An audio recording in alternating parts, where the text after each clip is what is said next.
It's Friday evening. Your phone vibrates on the table. It's a group chat. Plans are being made. Loud music, crowded rooms, high energy.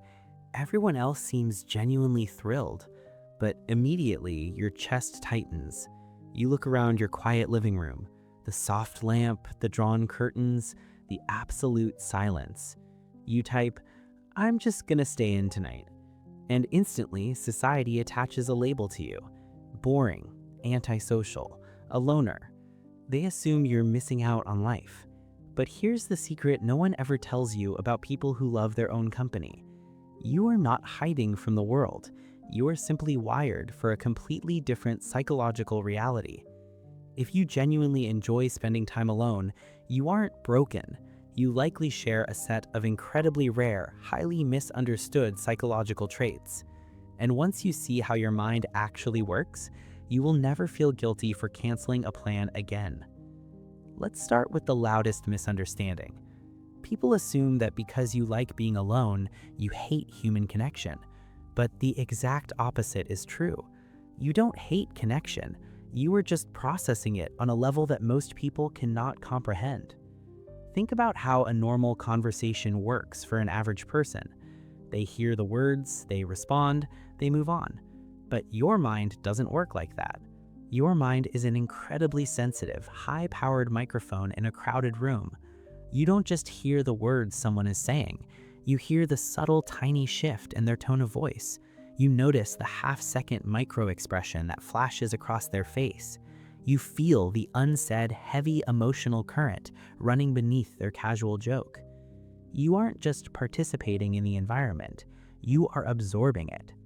Psychologists refer to this as high sensory processing. All of that invisible data, the moods, the tension, the unspoken expectations, lands on your nervous system with unusual, crushing weight. So after 2 hours at a dinner party, you aren't just physically tired. Your brain is completely overloaded. It has reached its maximum bandwidth. You don't leave early because you dislike your friends. You leave because your brain desperately needs to sort through the 1,000 invisible files it just downloaded. To you, solitude isn't isolation. It is the gentle reset button your nervous system is quietly begging for. It is the only place where the mental ringing finally stops. But what happens when that noise finally fades? When the front door clicks shut, the heavy social mask comes off, and you are completely alone. Most people are terrified of that moment. For people who constantly need noise, podcasts, and notifications, silence feels like a threat, because silence is a mirror. It forces them to look at themselves. But for you, the silence doesn't feel empty. It feels expansive. But why does the silence feel so alive for you while it terrifies others? It comes down to a second rare trait, the active inner world. When the outside demands disappear, your mind doesn't go blank, it wakes up. Without the exhausting pressure to perform for other people, your thoughts finally have room to breathe. Ideas that felt stuck during the busy workday suddenly magically connect. Old memories resurface and gain profound new meaning in the quiet. While others reach for their phone out of sheer boredom, your mind becomes its own most fascinating companion. You have an entire universe inside of you, and it only gets the space to expand when everything else shuts down. This is why your time alone rarely feels lonely. It feels incredibly, quietly alive. And because you spend so much time in this reflective state, you develop a third, highly unique trait. You become quietly hyper-observant. When you're not constantly distracted by the chaotic energy of a crowd, your attention sharpens. You become a silent watcher. Over months and years, this quiet observation builds into something incredibly powerful. You start seeing the real story behind a person's smile. You sense the deep hesitation behind their sarcastic comment. You catch yourself thinking, "I saw that coming," weeks before anyone else realizes a relationship or a situation is falling apart. Friends naturally turn to you for advice because you just notice things. You see the details they are too busy rushing past to observe. This isn't spying, It is the natural, beautiful advantage that grows when you give your attention room to focus, rather than scattering it to the wind. But here is where the psychology gets a bit uncomfortable. Here is the trait that actually intimidates the people around you. When you truly, genuinely learn to love your own company, you stop looking for outside approval. People who value their solitude develop a rare form of emotional self-sufficiency. Think about how much of modern social interaction is just a frantic exchange of validation. People post online, attend parties, and buy things entirely to prove to the world that they exist, that they matter. But you don't need constant external input to feel steady.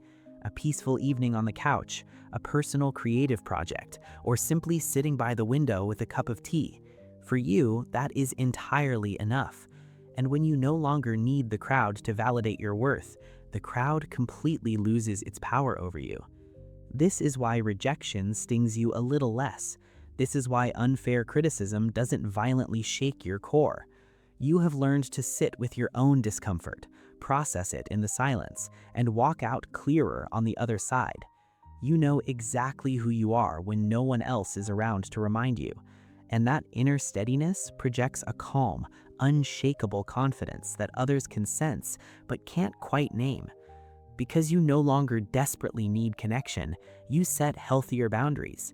You stop saying yes out of guilt. Of course, society will try to twist this. They will assume that your boundaries mean you're cold, that you're pushing people away. But they misunderstand the fundamental nature of your relationships. Choosing solitude doesn't mean you avoid human connection. It simply means you refuse to participate in the shallow, exhausting illusion of it. You choose depth over constant noise.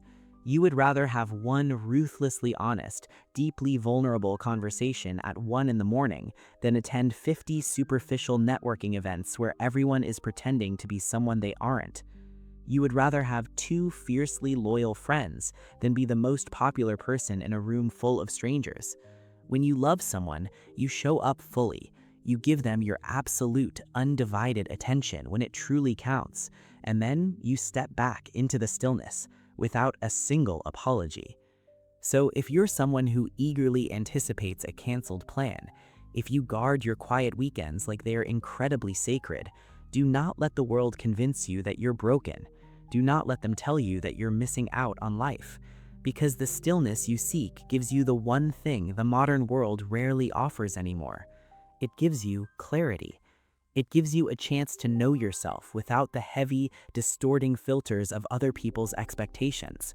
It gives you a chance to actually hear your own voice above the deafening noise of the crowd. Your mind was simply built to thrive in the reflective pauses, where thoughts can unfold freely, where ideas can take deep root, where the world finally slows down enough for you to truly understand it. That calm, steady pull towards the silence you felt your entire life.